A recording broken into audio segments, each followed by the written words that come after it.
Joseph, the second youngest of 12 brothers, was dearly loved by their father Jacob. Since he was being born in his old age, Jacob even made an ornate robe for him.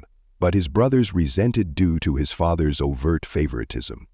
One day Joseph had 2 dreams, which suggested his brothers would bow to him one day, which further deepened their hatred. One day Joseph went to check on his brothers while they were tending sheep.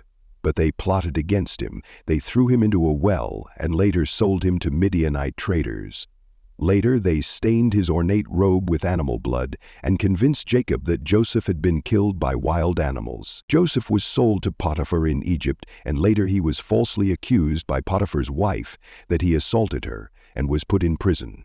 While in prison, he interpreted the dreams of Pharaoh's servants.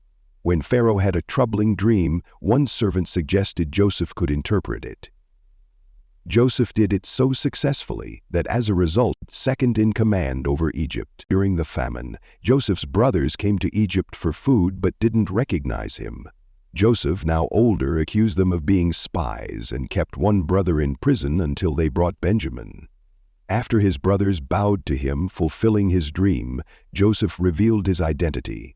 Shocked, they were soon reunited, and Joseph sent for their family to join him in Egypt. After Jacob died, Joseph's brothers feared his revenge for their past treatment.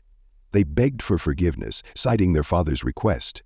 Joseph, deeply moved by, reassured them, saying, "Don't be afraid.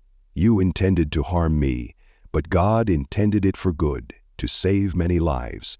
Even in our darkest moments, God's plan is always greater, turning trials into triumphs for the good of many. Subscribe for more powerful stories from the Bible.